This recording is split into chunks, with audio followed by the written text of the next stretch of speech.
Bugün sizi Azərbaycan İdman Akademiyasının İdman Elmi Tədqiqatları Laboratoriyasından salamlayıram. Bugünkü qonağım idman tibbi reabilitasiya sahəsində fəaliyyət göstərən və eyni zamanda kardioloji reabilitasiya üzrə UCL-də təhsil alan Zərifə Kamilovadır. Salam Zərifə xanım, bizi İdman Tibbi Tədqiqatları Laboratoriyasında qonaq etdiyinizə görə təşəkkür edirik. Salam, çox sağ olun ki, dəvətimizi qəbul edib gəlmisiniz. Bugünkü buraxılış məncə həm dinamik, həm də maraqlı keçəcək. Mən də ona inanıram. Həyatınızın bütün mərhələləri tibb sahəsində keçibdir. Amma bunun içində idman da var. Elədir, əslində özüm üçün də çox təəccüblü bir şeydir. Həyatımın indi idmanla bağlı olmağı. Çünki uşaqlıqdan əslində heç vaxt bir idman adamı, bir idmanla məşğul olan bir adam olmamışam. Uşaqlıqdan revmatizm xəstəliyim olub, məktəbdə idman dərslərindən azad olmuşam. Oynaqlarımın ağrılarına görə eyni qaydada tibb universitetində oxuyanda xüsusi qrupadaydım. Haradakı müəyyən xəstəlikləri olan insanlar olurdu, tələbələr. Amma indi hal-hazırda idmanla bağlı İdman Akademiyasında işləyirəm, idmanla bağlı tədqiqat eləyirəm, özüm də idmanla məşğul oluram. Yəni hətta idman yarışlarında da olursunuz. İdman yarışlarında, bəli, həyatımın bir dönəmində idman tədbirləri, idman layihələri ilə bağlı tibbi baxımdan o idman layihələrində tibbi xidmətin təşkili ilə məşğul olmuşam. Yəni yenə də deyirəm, çox təəccüblü bir şey oldu ki, heç vaxt idmanla məşğul olmayan adam gəlib həyatını idmanla bağladı, düzdür. Tam olaraq idmana ilk karyera addımı atanda bu proses necə oldu? Yəqin ki, 2014-cü il olacaq bu. Nə vaxt ki, mən həkim işlədiyim dövrdə Bakıda 2015-ci ildə keçiriləcək Avropa oyunlarına hazırlıq çərçivəsində test yarışı keçirilirdi. Deməli, dağ velosipedi üzrə. Yeni avtovağzal tərəfdə dağ velosipedi məkanı var idi və orada test event keçirilməli idi və Səhiyyə Nazirliyinin saytında mən belə bir elan gördüm ki, könüllü işləyən həkimlər axtarılır. Və mən dərhal başvurdum. Əslində sadəcə belə deyək də könüllü bir iş idi. Bir həftə, 10 günlük bir iş idi, heç bir ödənişi olmadan. Və çox maraqlı idi mənim üçün. Çünki heç vaxt idman tədbirlərində iştirak etməmişdim. Ümumiyyətlə bilmirdim ki, bu nədir. Başvurdum, intervyudan keçdim. Könüllü kimi cəlb elədilər məni, bir həkim kimi. Tibbi komandanın bir üzvüydüm. Deməli, dağ velosipedi məkanında müəyyən bir nöqtədə oturmuşduq. Haradakı birdən hansısa idmançının başına bir iş gəlsəydi, yıxılsaydı, qəza olsaydı, dərhal yaxınlaşıb yardım göstərməyə lazım olacaqdı.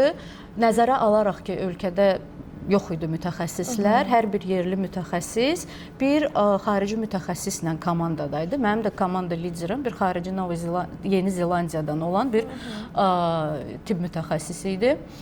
Və orada elə oldu ki, ümumiyyətlə tədbir maraqlı keçdi. İdmançıya göstərilən tibbi xidməti öyrəndim, oradakı nədən başlamalıdır, necə olmalıdır. Və necə oldusa, onu həmişə deyirəm ki, mənim uğur hekayəm oradan başladı.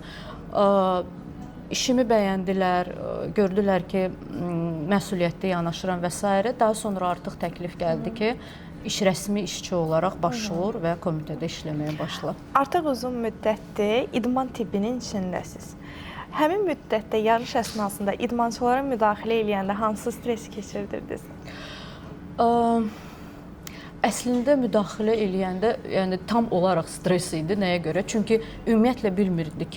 Mən bir həkim olaraq universitetdə idman tibbi haqqında heç nə keçmədiyim bir adam kimi bilmirdim ki, hansı tərəfdən və nədən başlamaq lazımdır. Yanımızdakı deyək, xarici mütəxəssislər olmasaydı biz bunu bilməzdik. Oradan başlamışdıq bunu öyrənməyə. Çünki idmançılarda bilirsiniz, çox spesifik travmalardır. Onlara hər istədiyimiz, necə ki, ümumi əhali qrupunda hər istədiyimiz dərmanı, hər istədiyimiz ağrı kəsicini verə bilmərik. Çünki o da dopinq siyahısında ola bilər və eləmək istədiyimiz yerdə daha da zərər vermiş ola bilərik və karyerasına necəsə zərər yetirə bilərik. Yəni, bütün bunları nəzərə alaraq, əlbəttə ki, heç vaxt bu sahədə işləməyən bir adam üçün çox stresli bir iş idi. Düzdür. UCL-də kardioloji reabilitasiya üzrə doktorantura oxuyan ilk Azərbaycanlı olmaq sizin üçün şəxsi uğurdan daha çox məsuliyyət hissidir deyə bilərik? Əlbəttə deyə bilərik. Bunu mən özüm də hər yerdə deyə bilirəm. Çox böyük məsuliyyətdir. Ən birincisi ona görə ki, bəli, düz vurğuladınız. UCL-da tibb sahəsində oxuyan ilk doktorant olduğum üçün. İkincisi, bu yola məhz İdman Akademiyası ilə çıxdığım üçün. Çünki yenə də bunu vurğulamaq istəyirəm ki, mənim təhsilim İdman Akademiyası tərəfindən maliyyələşdirilir. Bu ikinci böyük məsuliyyətli bir belə deyək də işdir mənim boynumda. Üçüncü nəyə görə çox məsuliyyətlidir? Çünki Azərbaycanda bu sahədə inkişaf çox azdır. Çox belə deyək də baza səviyyəsindədir. Amma kardioloji reabilitasiya, ürək xəstəlikləri olan insanların reabilitasiyası çox geniş bir sahədir və ancaq əslində idmandan ibarət olan sahə deyil. Yəni kardioloji xəstələrin həm psixoloji reabilitasiyası olmalıdır, həm qida ilə bağlı yanaşmalar verilməlidir, həm idman olmalıdır, həm burada digər mütəxəssislər iştirak eləməlidir. Yəni çox geniş bir sahədir və bu sahənin çox ümid eləyirəm ki, mən və inanıram buna ki, oxuyub qutarandan sonra artıq bir belə deyək ki, diplomunu alan bir mütəxəssis kimi ölkəyə qayıdandan sonra töhfə verə biləcəm ölkədə kardioloji reabilitasiya sahəsinin inkişafına. Elə burada sual çıxırdı ki, sizcə bu istiqamət gələcək idman tibbində hansı rol oynayacaq? Gələcək idman tibbində xaricdə əslində kardioloji reabilitasiyada idman tibbinin bir hissəsidir. Bizdə təəssüf ki, hələ ki belə deyil və ümid eləyirəm ki, bunu eləyə biləcəyik. Nəyə görə? Çünki kardioloji reabilitasiya bir komponentindən biri də idmandır. Nəyə görə idmandır? Çünki ürək xəstəlikləri belə bir xəstəliklərdir ki, onların əmələ gəlmə faktorlarından biri də gipodinamiyadır, fiziki aktivliyin olmamasıdır, hərəkətliliyin olmamasıdır. Və bu xəstəliklərin əmələ gəlməsinin qarşısını almaq üçün və yaxud əgər artıq bu xəstəlik varsa, onun ağırlaşmasının qarşısını almaq üçün mütləq şəkildə hərəkətlilik, fiziki aktivlik, bir idman aktivliyi bu xəstənin həyatına gətirmək lazımdır. Ona görə də bu kardioloji reabilitasiya, yəni ki, bu elmi bir əsaslanmış bir belə deyək ifadədir ki, kardioloji reabilitasiyada idman tibbinin bir sahəsidir mütləq şəkildə. Doktorantura tədqiqatınızın ideyası necə yarandı? Bu da çox maraqlı bir, çox sevirəm bu hadisəni yada salmağa və danışmağa məndən soruşanda. Deməli, 2019-cu ildə artıq İdman tibbi və reabilitasiya magistraturasını bitirməyə yaxın bir müddətdə artıq belə deyək də qiymətlərimi nəzərə alaraq, bu proqramdakı uğurlarımı və akademik nailiyyətlərimi nəzərə alaraq həm proqramın rəhbəri tərəfindən, professor Uzmur tərəfindən, həm akademiyanın rəhbərliyi tərəfindən belə bir təklif irəli gəldi ki, sənədləri UCL-a doktorantura təhsili üçün göndərmək. Doktorantura elə bir şeydir ki, ora artıq hazır bir ideya ilə getməlisən ki, orada vaxt itirməyəsən ideya axtarmağa və s. Çünki 4 il olmağına baxmayaraq, amma hər dəqiqəsi bir qızıl dəyərindədir doktorantura təhsilinin və kardioloji reabilitasiya fənnini keçən professorumuzla, o da elə o dönəmdə Bakıdaydı, belə oturub fikirləşdik ki, hansı sahədə, nə ilə bağlı bir tədqiqat aparacağıq biz. 2019-cu ildə professor mənə dedi ki, yeni bir sahə yaranıb kardioloji reabilitasiyada, idmana alternativ olaraq rəqs terapiyası ilə xəstələri reabilitasiya eləməyə başlayıblar. Son 4-5 ildir ki, bu sahə inkişafa başlayıb. Sizin Azərbaycanda öz milli rəqsləriniz var. Bu sualı mənə verəndə dedim ki, əlbəttə var, elə gözəl rəqslərimiz var, elə gözəl musiqimiz var. Dərhal YouTube-da açıb bir neçə rəqsi göstərdim ona. Amma iş belə gətirdi ki, biraz surətli rəqslər oldu. Necə ki, deyək ki, qaytağı kimi biraz surətli rəqslər oldu. Onda professor dedi ki, yox, bunlar surətlidir. Ürək xəstələri belə surətli rəqslər rəqs eləyə bilməz. Nəsə başqa şey axtarmaq lazımdır. Dedim, yaxşı, bir dəqiqə başqa rəqsləri də göstərim. Artıq keçdim, çünki hamımız bilirik də, müxtəlif surətdə, müxtəlif intensivlikdə rəqslərimiz var hamı üçün. Açdım. Uzundərə qoydum onun üçün. Dedi ki, hə, bunun surəti, bunun intensivliyi ürək xəstələri üçün yararlı ola bilər. Yəni biz də doktoranturaya bu yeni mövzu ilə, elm sahəsi üçün yeni bir mövzu ilə və Azərbaycan üçün ümumiyyətlə yeni bir mövzu ilə gedə bilərik. Azərbaycan milli rəqslərinin kardioloji reabilitasiyada istifadəsi. Gəl bir cəhd eləyək, görək alınarmı? Və cəhd elədik, kiçik bir tezis yazdıq, sənədləri göndərdim ora. Amma 2019-cu ilin sonuydu, 2020-ci ilin əvvəlində pandemiyaya görə lockdown oldu, hər yer bağlandı və 2 il müddətinə Böyük Britaniyada ümumiyyətlə çox ağır şəraitdə keçdi Covid və 2 il müddətinə onlar bütün universitet xəstəxanalarını, universitetləri, həkimləri hamını cəlb elədi Covid-lə mübarizəyə. Ona görə 2 il müddətində mənim sənədlərimə baxılmadı, qəbul olunmadı. Qismət 22-ci ildə mən təkrar olaraq sənədləri göndərdim eyni mövzu ilə və 23-cü ildə artıq qəbulumu alıb oxumağa başladım. Sizcə bu mövzu akademik maraq kimi gəlir, yoxsa sosial layihə kimi? Daha doğrusu sosial ehtiyac kimi. Sosial ehtiyac kimi. Akademik maraq kimi əlbəttə ki, maraqlıdır. Nəyə görə maraqlıdır? Çünki insanlara hərəkət lazımdır. İnsanlara sağlam qalmaq üçün hərəkət lazımdır. Və fərqi yoxdur, yəni ki, bu belə deyək də idmandır və yaxud başqa bir aktivlikdir. Əsas odur ki, insanlar hərəkət eləyir. Yəni sağlamlıq üçün və bu hərəkətin də sağlamlıq üçün faydalı olduğunu təsdiq etmək üçün akademik tərəfdən çox vacibdir, əlbəttə ki. Amma sosial cəhətdən də bu nəyə görə vacibdir? Çünki çox əlçatan bir hərəkət növüdür rəqs, xüsusən də Azərbaycan üçün. Çünki biz hamımız rəqs eləməyi bacarırıq. İndi bizim məqsədimiz nədir deyək? Onu göstərmək ki, biz rəqslərimizi ancaq toylarda yox, şənliklərdə yox, əyləncə məqsədi ilə istifadə etməyə bilərik. Biz rəqslərimizi artıq sağlamlıq məqsədi ilə də istifadə eləyə bilərik.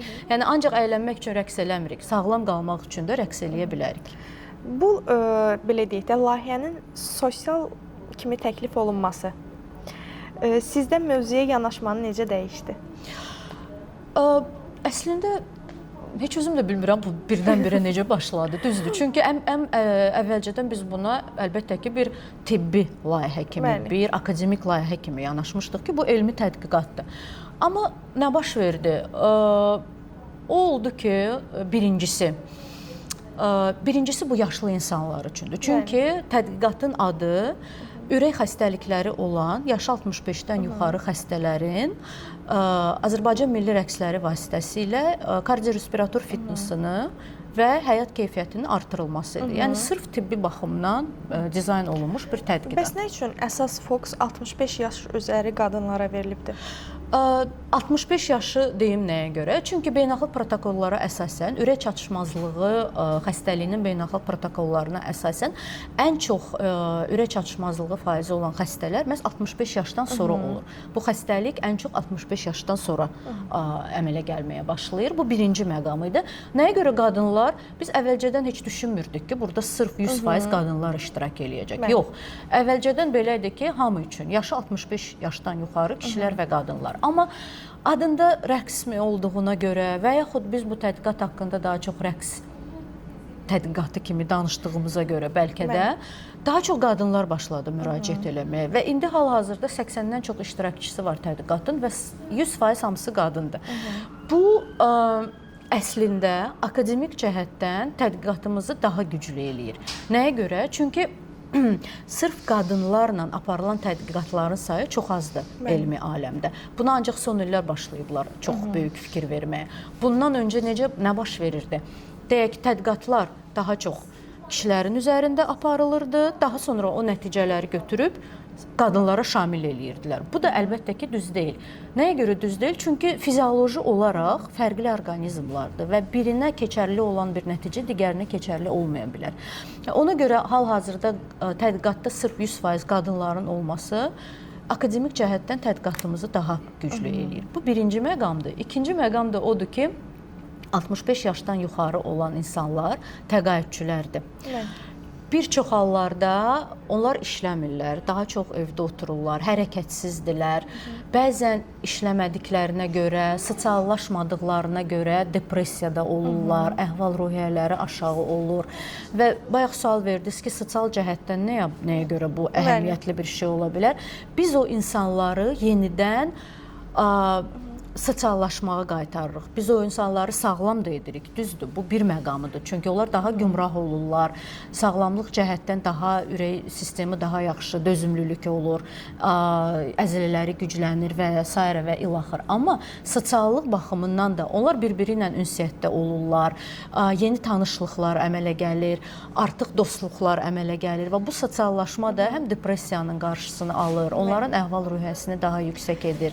Bax, buna görə də sosial cəhətdən də İlk güclü dəfə bir tədqiqat haqqında məlumatları olanda reaksiyalar necə idi? Əslində bir-birinə məlumatı ötürəndə belə deyirlər ki, biz gedib orada rəqs eləyirik və özümüzü bilsəz necə yaxşı hiss eləyirik, təzyiqimiz düşür, tənginəfəsliyimiz azalır və s. Ona görə deyək ki, doktorun nömrəsini verirəm, sən də zəng vur yazılı məsələsi olanda, zəng vuranda ki, biz də rəqs eləmək istəyirik, mən deyirəm ki, çox gözəl. Amma bu rəqs kursu deyil.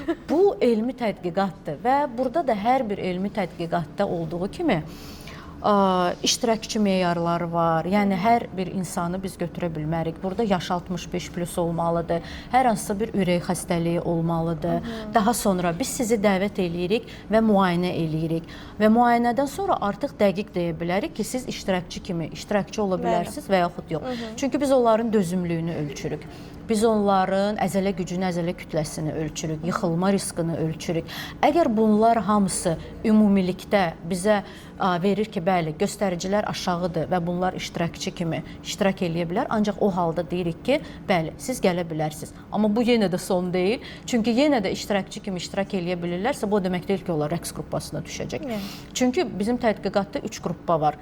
Elmi termindən desəm, bu randomizə olunmuş bir tədqiqatdır. Hansısa iştirakçı rəqs eləyir, hansısa iştirakçı idmanla məşğul olur və 3-cü qrupumuz da var, hansına ki, heç kim düşmək istəmir. Bu nəzarət qrupasıdır, kontrol qrupu. Hansı ki, sadəcə 12 həftə müddətində nə idmana, nə rəqsə cəlb olunmur, adi həyat tərzini davam eləyir və biz 12 həftədən sonra təkrar olaraq dəvət edib yenə də müayinələrdən keçiririk. Nəyə görə? Çünki biz bilməliyik ki, effektivdir rəqs yoxsa yox, effektivdir idman yoxsa yox və onların bir-birinin arasında da müqayisə edirik ki, hansı daha effektivdir. Tədqiqat müddətində hazırda da proses davam edir də. Sizi indiki dövrə kimi təəccübləndirən nə olubdu nəticə olaraq? Təəccübləndirən ən başdan belə deyim, keçən ilin oktyabr-noyabr ayları, nə vaxt ki, mən iştirakçı toplanmasına başladım, müxtəlif dövlət qurumlarına, müxtəlif tibb müəssisələrinə müraciət etdim. Tədqiqatım haqqında danışdım, məlumatları verdim onlara, amma maraqlı olmadı heç kimə, çox təəssüf ki. Kimsə qeyri-ciddi qarşıladı, kimsə dedi ki, yox, rəqsdən müalicə olmaz, gedin, başqa daha ciddi bir iş tapın və s. və ilaxır. Ən birincisi oldu ki, ümumiyyətlə, yəni imtina elədilər bu tədqiqatda iştirak eləməkdən.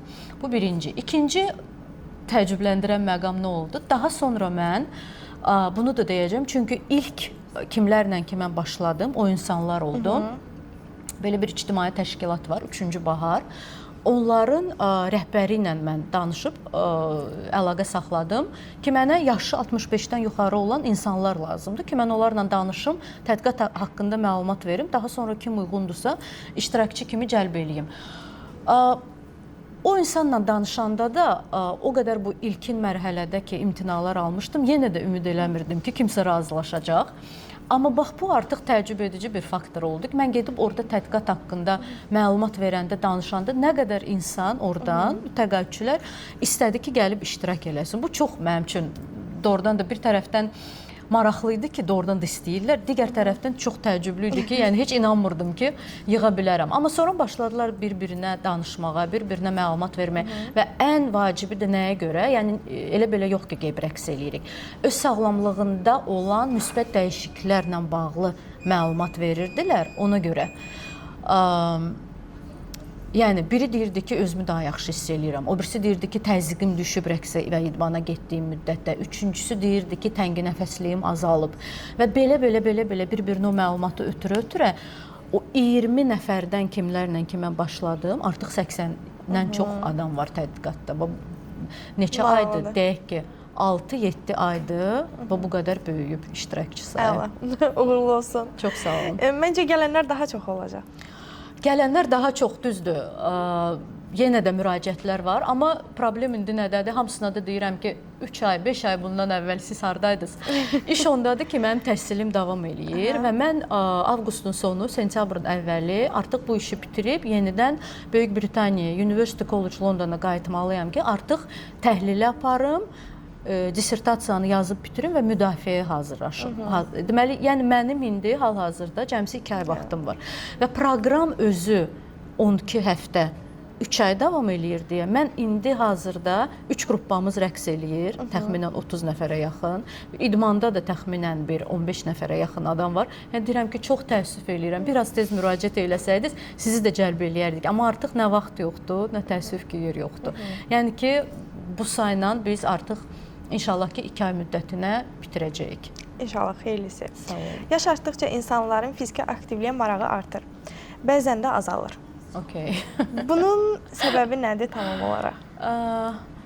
Siz deyəndə ki, artır, mən əslində təkzib eləmək istəyirdim ki, çox təəssüf ki, əksinə azalır yəqin ki. Çünki bunu gözlə də görürük ki, yaş artdıqca insanların fiziki aktivliyi azalır. Bu sizcə fizioloji məhdudiyyətdir yoxsa?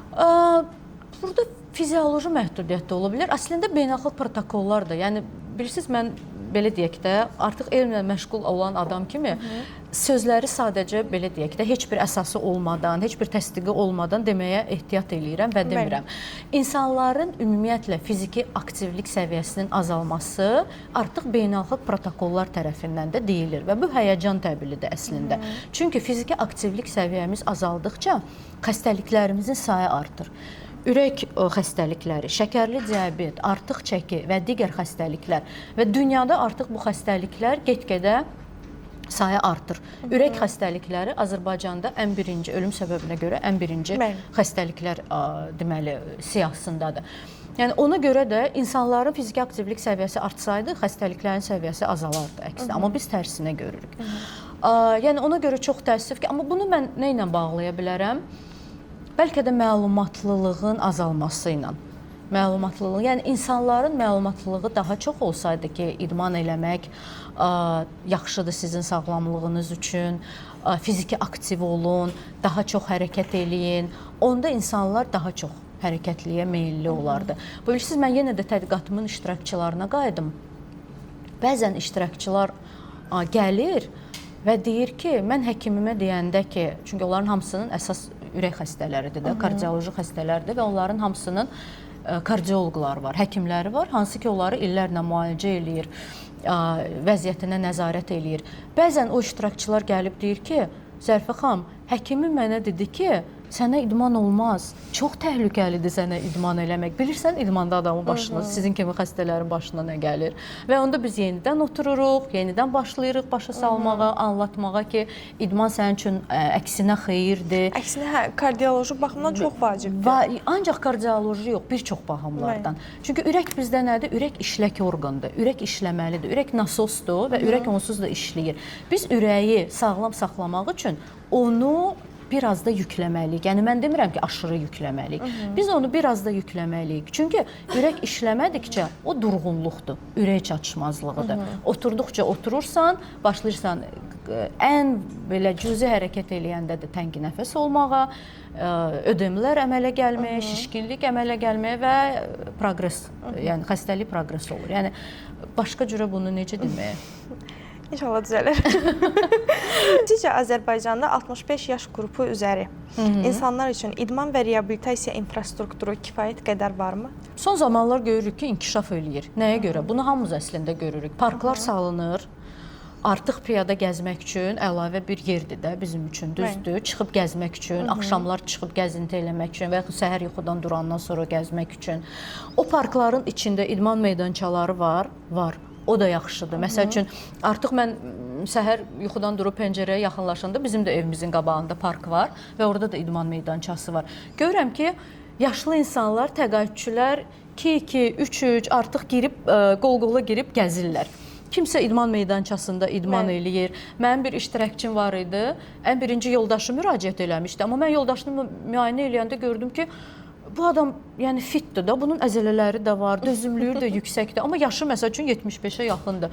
Soruşdum ki, siz nə edirsiniz ki, bu yaşda əzələləriniz də yaxşıdır, güclüdür, dözümlüyünüz də. Deyir, park var evin yanında, çıxıb orada idman eləyirəm, əzələ gücü hərəkətləri eləyirəm, gəzirəm, qaçıram.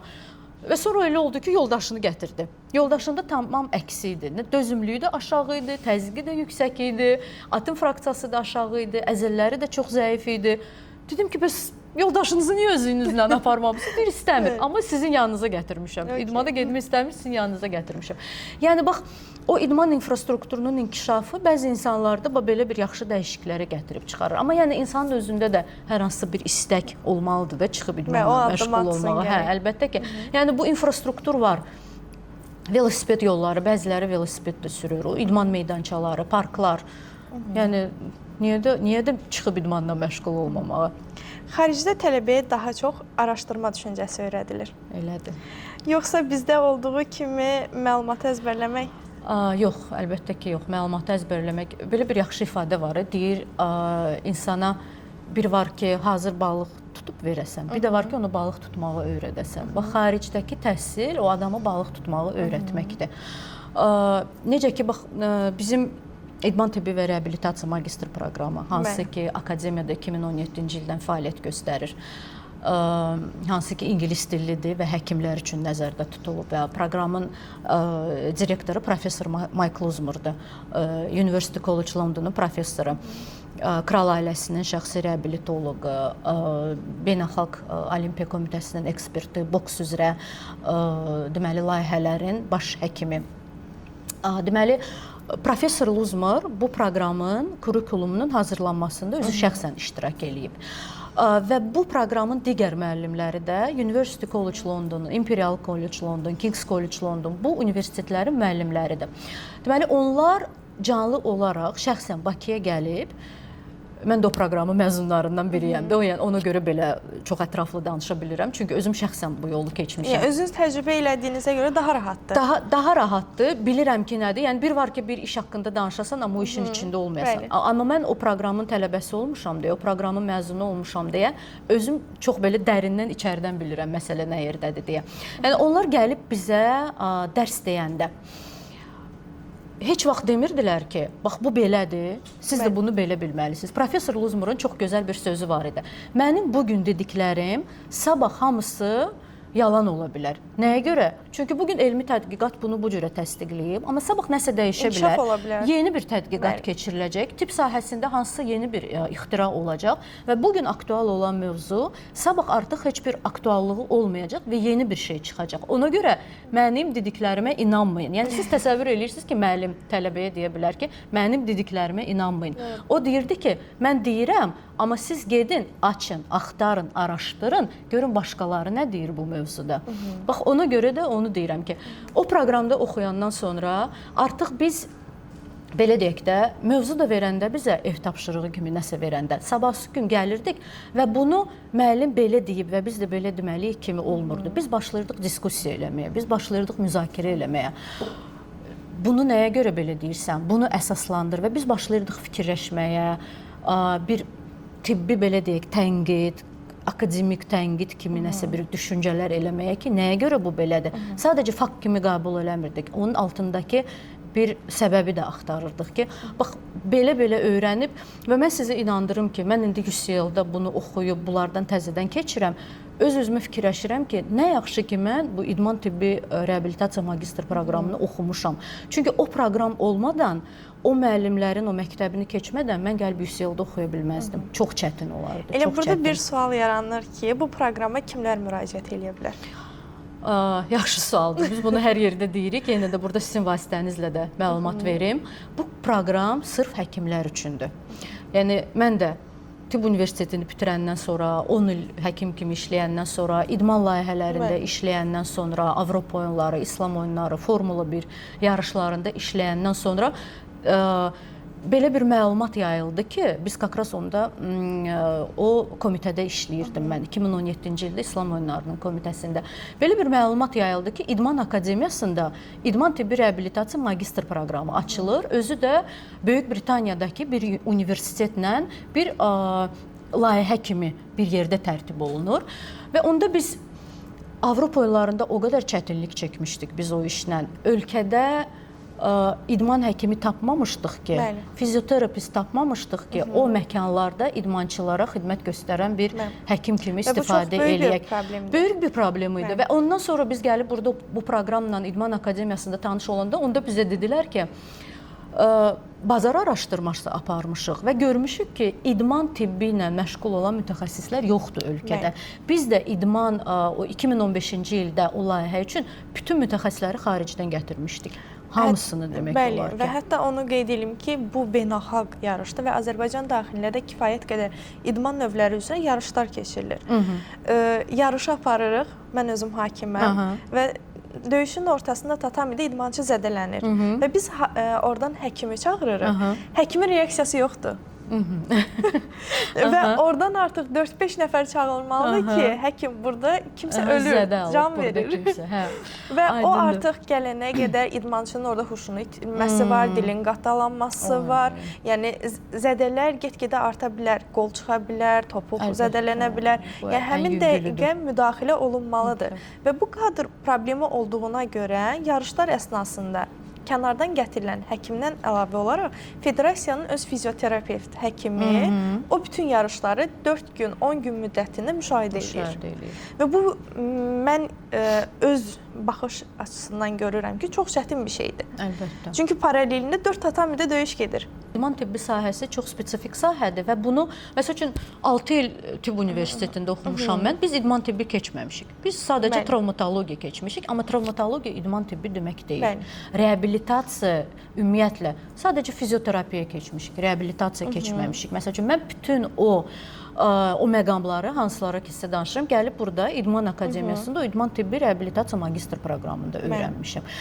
Və yenə də qayıdıram o 2015-2017-ci ilə.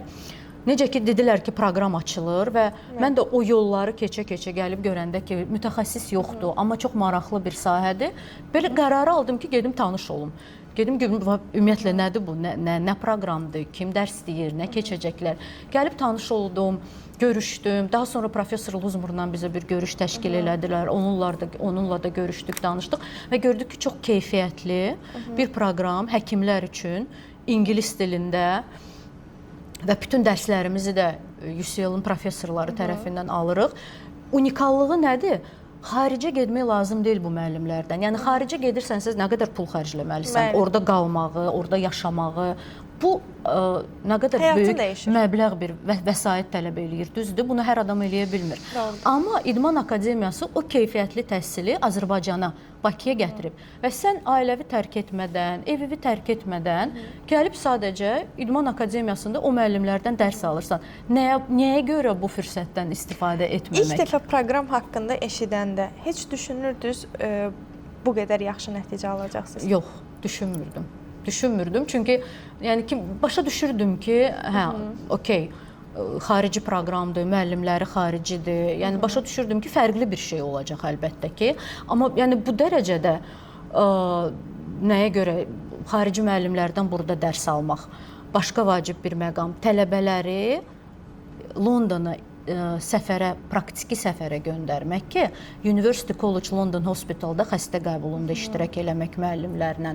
Institute of Sport, Exercise and Health London 2012 Olimpiyadası üçün tikilən idman sağlamlıq fiziki fəaliyyət institutu, hansı ki, Olimpiyada üçün tikilmişdi ki, idmançılar orada müalicə olsun, zədə aldıqları təqdirdə. Daha sonra Olimpiyada qutardı və o institutu verdilər UCL-a. Və indi bizim tələbələr, kimlər ki, burada o proqramı oxuyur, bir həftəlik səfərə gedir və orada o institutda praktika keçir. Yəni, bu fürsətdir də. Başqa University College London sadəcə elə-belə gələn tələbəni praktikaya buraxmaz ora. Amma İdman Akademiyasının dəstək məktubları ilə, UCL-dan, Professor Luzmordan gələn dəvət məktublarının hesabına bax bu praktikalar mümkündür. Yəni yenə də heç vaxt ağlıma gəlməzdi ki, belə bir şey ola bilər, amma biz keçdik bu yoldan, biz bu praktikanı gördük. Hal-hazırda mən və digər məzunlarımız həm dərs deyirik Azərbaycan İdman Akademiyasındakı tələbələrə, həm onların elmi işlərində onlara kömək eləyirik. Yəni proqramın real nəticələri, biz proqramın real nəticələriyik, mən və digər məzunlarımız. Yəni ona görə də yəni nəticəsini hesab eləyirəm ki, çox yaxşı nəticədir. Məncə də. İdman Tibbi Tədqiqatları Laboratoriyasının fəaliyyəti və UCL-in əməkdaşlığı tələbələrə real olaraq nə qazandırır? Siz bugün gəldiniz də bura, gördünüz də buradakı, yəni gördünüz nə qədər tələbə var, gördünüz ki, yəni praktika keçirlər burada. Biz hal-hazırda Azərbaycan İdman Akademiyasının İdman Tibbi Tədqiqatları Laboratoriyasındayıq. Bu laboratoriyada proqram açılanda 2017-ci ildə bu proqram üçün bir praktiki baza kimi açılmışdı. Amma necə açılmışdı? Professor Luzmor proqramın direktoru, onun tövsiyələri əsasında və UCL-ın bizim müəllimlər, digər müəllimlərimizin deməli tövsiyələri əsasında tədqiqat laboratoriyası necə olmalıdır? İdman tibbi tədqiqat laboratoriyası necə olmalıdır? Orada hansı avadanlıqlar olmalıdır? Orada hansı iş aparılmalıdır? Bax, onların verdiyi tövsiyələr əsasında bu gördüyünüz laboratoriya qurulub. Buradakı avadanlıq bəzi belə deyək də ümumi əhali qrupundan olan insanlara tanış olmaya bilər. Çünki spesifik avadanlıqdır. İdmançılar üçün və idman tədqiqatları üçün istifadə olunan avadanlıqlardır. Elə avadanlıq var ki, burada o ölkədə bir və yaxud iki yerdədir. Məsəl üçün, bax bu cardiopulmonary testing apardığımız məsəl üçün, bax bu avadanlıq və digər burada bir neçəsi də var. Bu deməli laboratoriya əslində ancaq bizim proqramın tələbələri üçün deyil. Daha geniş fəaliyyət sahəsi var bu laboratoriyanın. Ən başlıca biz burada nə edirik? Düzdür, müəllimlərimiz gələndə dərsi burada keçirik və bu avadanlıqdan istifadə edirik praktiki nümayiş kimi. Okey. İkinci biz nə edirik? Biz Azərbaycandakı idman milli federasiyaları ilə əməkdaşlıq edirik. Yəni o federasiyaların idmançıları gəlir bizdə burada müayinələrdən keçir, bütün bu avadanlıqlardan, yarışdan qabaq, sezondan qabaq müayinələrdən keçir. Daha sonra bizim idman həkimləri o deməli müayinə nəticələrini təhlil eləyir, statistikasını qurur. Bu müayinə nəticələri əsasında tövsiyələrini verir ki, nələr düzəldilməlidir, nələrə fikir verməlidir ki, performans nəticələri artsın məsəl üçün. Və s. və ilaxır. İdmançılar zədə alanda bizim reabilitasiyada idman travmalarının reabilitasiyasını biz aparırıq. Bu da başqa. Yenə də idman həkimlərimiz, öz məzunlarımız, fizioterapistlərimiz, öz məzunlarımız, yəni özümüz yetişdirib, özümüz burada onlarla işləyirik və faydalı nəticələr veririk. Həm idmançılarımıza, həm adi əhali qrupumuza. Daha sonra biz bu laboratoriyada nə edirik? Elmi tədqiqatlar aparırıq. Yenə də həm magistr tələbələrimiz, həm doktorantlarımız burada 10 il ərzində toplanan məlumatlar əsasında elmi tədqiqatlarını aparır. Və yaxud heç 10 il ərzində toplanan olmasın, əlavə hansısa müayinələr aparıb tədqiqatlarını burada aparılır. Mən özüm də, mənim də tədqiqatım bu laboratoriyada aparılır. Mən də dəvət edirəm iştirakçılarımı bütün bu avadanlıqdan, müayinələrdən keçirib. Baxmayaraq ki, mənim iştirakçılarım idmançılar deyil, onlar adi əhali qrupundan olan insanlardır. Amma tədqiqat idman tibbi ilə bağlıdır deyə yenə də bu avadanlıqdan istifadə edirik. Bizim bütün, mən özüm də daxil olmaqla, bütün doktorantlarımızın, deməli, magistrlarımızın elmi rəhbərləri xarici mütəxəssislərdir. Yəni, belə bir mütəxəssislərdən biz həm dərs öyrənirik, həm də akademik yanaşmanı öyrənirik. Yenə də fürsətlərdir də akademiya. Yəni, təhsil müəssisəsi tərəfindən belə bir fürsətin yaradılması çox böyük üstünlükdür. Əlbəttə ki, çox böyük üstünlükdür. Mən heç kimlə müqayisə eləmirəm. Mən sadəcə akademiyada olan işlərdən danışıram. Yəni, ona görə xaricə getmədən, uzağa getmədən, ailəvi, evi tərk etmədən gəlib xarici mütəxəssisdən dərs almaq. Gəlib xarici mütəxəssislə işləyib, onun elmi rəhbərliyi altında tədqiqat aparmaq. Onun elmi rəhbərliyi altında məqalələr yazıb nəşr olunmaq. Yəni bu fürsətlərlə hansılar ki, akademiya Baxın, elə verib. burada bir sual yaranır ki, idmançı performansında reabilitasiya və bərpanın rolu Azərbaycanda düzgün qiymətləndirilir? Azərbaycanda düzgün qiymətləndirilir və yaxud yox, bu suala cavab verməyəcəm. Amma nəyi deyim mən sizə? Baxın, yenə də bu bizim idman tibbinə qayıtmaq istəyirəm. Çox spesifik sahədir və bu spesifik sahədə idmançılarla işləmək üçün bu spesifik sahəni oxuyan mütəxəssislər lazımdır. Bizim federasiyalarda çox təəssüf ki, çox az sayda bu sahənin mütəxəssisləri işləyir. Doğru. Yəni travmatoloq işləyir, cərrah işləyir, idman həkimi kimi. Amma travmatoloq və cərrah idman həkimi deyil. İdman tibbi sahəsi, əgər bu travmatologiya ilə eyni sahə olsaydı, cərrahiyyə ilə eyni sahə olsaydı, bunun adı idman tibbi olmazdı. Bunun üçün ayrıca ixtisas açılmazdı. Bunun təhsili uzun müddətli verilməzdi. Deməli, bu ayrıca bir spesifik sahədir və bunu oxumaq lazımdır. İdman həkimi olmaq üçün, idmançı ilə işləmək üçün, ondan yaxşı nəticələr əldə etmək üçün, düzgün reabilitasiya etmək üçün. Bax, ona görə, əgər idman həkimi olmaq istəyirsinizsə, bu sahəni oxumaq lazımdır. Sadəcə travmatoloq olub, qeyb idman həkimi olmaq olmur, çox təəssüf ki. Gələcəyin idman mütəxəssisi olmaq üçün nə olmalıdır? Dəqiqlik olmalıdır, əlbəttə ki. Məsuliyyət olmalıdır, hər bir sahədə olduğu kimi. Bu sahədə olan konkret təhsil olmalıdır. Akademik düşüncə olmalıdır. Nəyə görə bunu deyirəm? Akademik düşüncə. Bunu mən özüm də son illər ancaq, əvvəl biz kitabı oxuyurduq, kitabda nə yazılıbsa onu da elə qəbul eləyirdik. Amma oxumaq lazımdır, araşdırmaq lazımdır, müxtəlif yanaşmalara baxmaq lazımdır. Düzdür, bu xəstədir. Biz həmişə tibbdə deyirik ki, hər bir insan individualdır və ona ingiliscə bir söz var, one size fits all məsələsi olmamalıdır. Yəni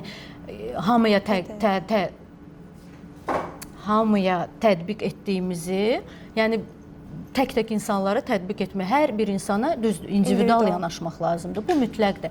Amma individual yanaşmaq o demək deyil ki, biz nə istəyiriksə onu da eləyirik insanla. İndividual yanaşma o deməkdir ki, protokol çərçivəsində eləyirsən, hansısa bir elmi əsaslandırma, elmi yanaşma çərçivəsində eləyirsən mütləq şəkildə. Amma yenə də cüzi toxunuşlar ola bilər. Amma hər şeyi qırağa qoyub mən individual yanaşıram və nə istəyirəmsə onu eləyirəm, heç bir halda bunu eləmək olmaz.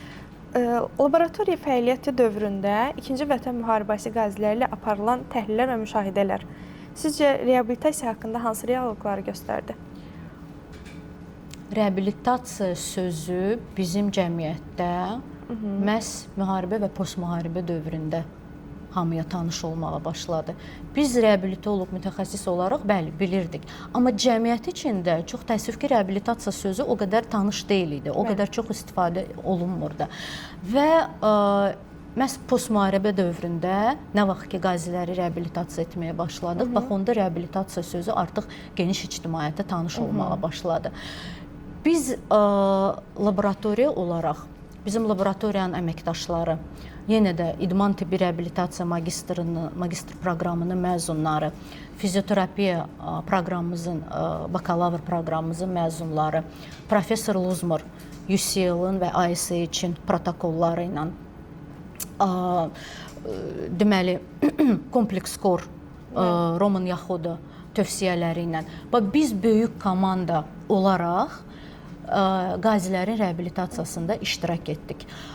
110 nəfər qazi bu müddət ərzində biz reabilitasiya etdik və onlardan 75%-i ordu sıralarına geri qaytarıldı. Xüsusi təyinatlılar və s. ordu sıralarına geri qaytarıldı. Bu bizim üçün çox qürur verici bir faktdır əslində. Çünki biz belə deyək də reabilitasiya mərkəzi deyilik. Biz başqa bir səhiyyə qurumu deyilik. Biz tədqiqat laboratoriyasıdır. Amma o dönəmdə hamı arxa cəbhədə çalışırdı ki, neylənsə bir fayda versin də bu prosesə. Və ermənilər tərəfindən əsir götürülən Amin Musayev də burada. Amin də buradaydı. Bəli, Düzdür. Amin də buradaydı. Amin də gəldi burada reabilitasiyadan keçdi uzun müddət. Yəni çox qürur duyucu bir prosesdir bizim. Çünki biz bunu eləyə bildik və hansısa bir kiçik də olsa töhfəmizi verə bildik bu prosesə. Qazilərlə işləyərkən ən çox diqqət etdiyiniz məqam nə idi? Ən çox diqqət yetirdiyim məqam avtomatiklərimiz biz oluruq, prosesləri tezdən yada salanda. Əllərini, ayaqlarını itirən insanlar, hansılar ki, fikirləşirdi ki, bir də artıq normal həyata qayıda bilməyəcəklər. Onlarla idman, fiziki reabilitasiya eləyə-eləyə və ancaq idman və fiziki reabilitasiya deyil idi əslində, bilirsiniz. Burada hamı bir ailə olaraq elə bil ki, işləyirdi. Çünki bizim psixoloqlarımız da var idi, kimlər ki işləyirdi o qazilərlə. Necə hamı isti münasibət bəsləyirdi o insanlara. Çünki onlar uzun müddət gəldilər, getdilər. Ancaq idmanla, fiziki reabilitasiya ilə, düzdür, bu çox vacib məqamdır, kömək oldu. Amma o yanaşma o insanlara, o isti münasibət, o dəstək o insanlara, bax, o da çox böyük bir rol oynadı o insanların yenidən normal, funksional həyatına qaytarılmasında. Çox vacib bir məqam idi. Yanıqları, çapıqları olan insanlar, bilirsiniz, onlar bəziləri heç inanmırdılar ki, bunu təzədən sağaldı, bunu təzədən hərəkətə gətirmək olacaq. Çünki o qədər acınacaqlı idi vəziyyət. Amma yenə də o uzun müddətli, yenə də o yanaşma, yenə də o protokollar, yenə də o çox spesifik və peşəkar yanaşma. Professor Quzmur özü neçə dəfə gəlib getmişdi o dönəmdə, özü şəxsən müayinə eləyirdi o insanları və tövsiyələrini verirdi. Hansı ki, onun tövsiyələri əsasında biz başlayırdıq proqramı onun tövsiyələri əsasında qurmağa. Yəni, bütün bu uzun müddətli proses zamanı nə qədər biz, yəni ki, o xırda detallara fikir verməklə o insanlara kömək eləməyə çalışdıq.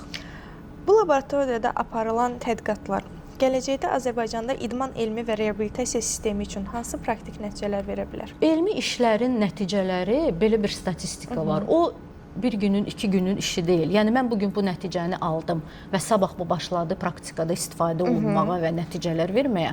Əslində, elmdə belə bir şey yoxdur. Bəzən bu bir neçə il davam eləyir. Bu elmi araşdırmanın nəticəsini praktikaya tətbiq eləməyə və nəticələr almağa.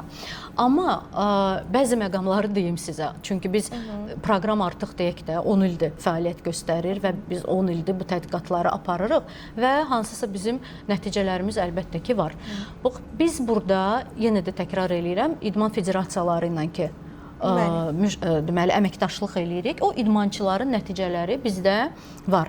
Biz o idmançıların nəticələrini götürüb federasiya olaraq və bir koqorta, bir komanda olaraq müqayisə eləyib, təhlil eləyib, başlayırıq analiz eləməyə. Elə bunu soruşacaqdım ki, federasiyalar funksional diaqnostikanın əhəmiyyətini kifayət qədər başa düşürmü?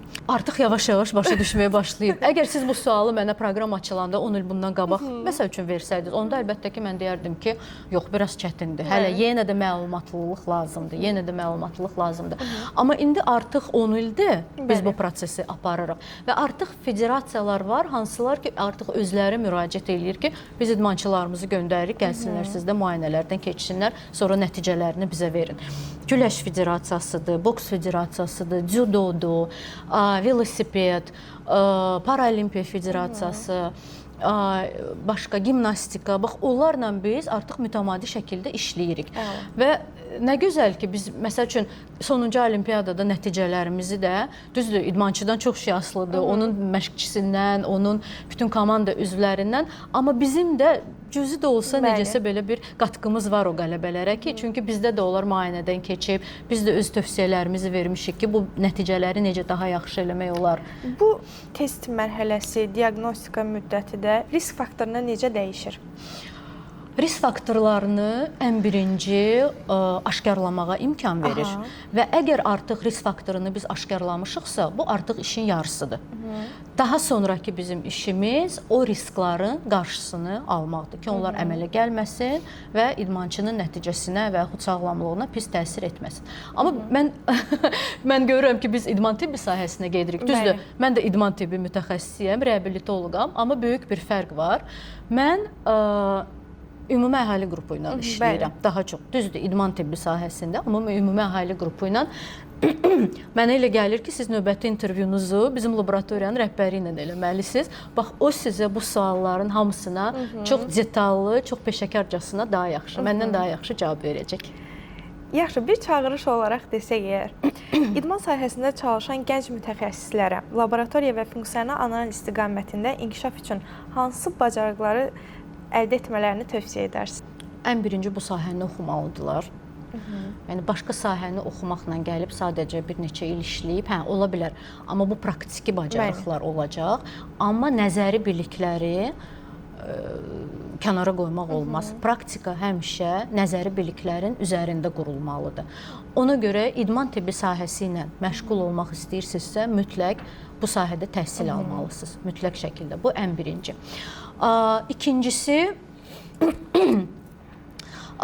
İkincisi, yenə də akademik yanaşma.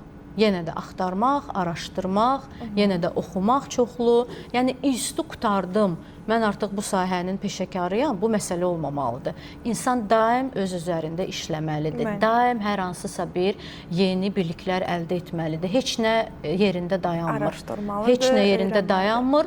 Bir neçə il bundan qabaq aktual və doğru olan bir şey bugün artıq doğru deyil. Onun yerinə yeni nəsə çıxıb və 10 il bundan qabaq əldə elədiyiniz biliklərlə, xəstə ilə, idmançı ilə bugün işləmək artıq heç cürə yol verilməzdir. Yəni, biliklər up to date deyirlər də, bugünə aktual olmalıdır.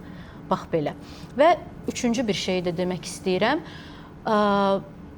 Avtoritar və belə paternalistik yanaşma olmamalıdır heç vaxt ki, mən həkiməm, mən hamıdan çox bilirəm və mən heç kimə qulaq asmıram. Xəstənizə də, idmançınıza da qulaq asmaq lazımdır. Çünki bəzən ona imkan vermək lazımdır ki, danışsın. Çünki bəzən onun sözünü kəsməklə, vaxtım yoxdur, gəl prosto bir müayinə eləyim, oyla da bitirək, olmaz. Bəzən xəstənizə qulaq asmaqla elə bir detalı eşidə bilərsiniz, elə bir detalı o sizə çatdıra bilər ki, artıq tam olaraq şəkil, o puzzle qurulacaq məsəl üçün. Ona görə hər bir həkim üçün xəstəsinə qulaq asmaq, xəstəsinə vaxt ayırmaq vacibdir.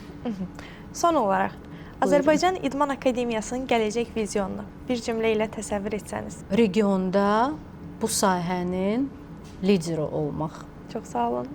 Təşəkkür edirik. Buyurun. Xoş söhbət oldu və əminəm ki, bu buraxılışa baxan hər bir insan nəyisə öyrənəcək. Və düşündükləri idman sferasında olan o boşluqlar ki var, bəzən deyirlər ki, idmançılar çox da təhsilli deyirlər. İdmanda təhsil yoxdur. Bu hissəni görəndə tam olaraq başa düşürlər ki, idman tam olaraq boş bir sfera deyil. Əslində idmandan idman fizioterapisti, idman həkimi, idman hüquqşünası, idman psixoloqu, yəni bu kimi bir çox sahələr çıxır. Əslində çox böyük sərvətdir. Düzdür, əlbəttə idmançı ilə ancaq onun məşqçisi işləmir. İdmançının ətrafında çox böyük bir komanda toplanıb. Burada idman həkimi bir fizioterapist, nutrisioloq, psixoloq, fizioloq. Yəni hələ bu mən ən az rəqəm saydığımdır da. Biz yenə də mən Böyük Britaniyaya qayıdıram. Biz boks federasiyasına professor Uzmur bizi aparanda orada tibbi xidmət necə təşkil olunub boksçular üçün, komanda üçün. Bax onu konkret olaraq görmüşdük. Nə qədər adam işləyir bir idmançının ətrafında, nə qədər adam işləyir. Yəni ona görə idmançı və onun məşqçisi demək bütün digər sahələri, əgər biz doğrudan da yaxşı nəticə almaq istəyiriksə, nə idman psixoloqunu kənara qoya bilmərik. Çünki hər bir idmançının psixoloji bir vəziyyəti də var və o psixoloji vəziyyəti də nəzərə almalıyıq. Hər bir idmançının qidalanması var və o qidalanmanı da mütləq şəkildə tənzimləməliyik və nəzarət altında saxlamalıyıq. Və bunu idmançı özü və məşqçi ancaq eləyə bilməz. Bu sahələrin mütəxəssisləri var, hansılar ki, bu sahədə işləyirlər. Bax, onlar eləməlidir. Ona görə, yəni, idman sadəcə çıxdın, bilmirəm, tatamidə və ya döşək üstündə bir neçə fən göstərdin, uddun deyil. Bu illərin işidir, bu detallı bir işdir, bu zərgər dəqiqliyi ilə olunan bir işdir. Bunu heç bir halda unutmaq olmaz. Təşəkkürlər. Buyurun. Növbəti buraxılışlarda görüşənədək.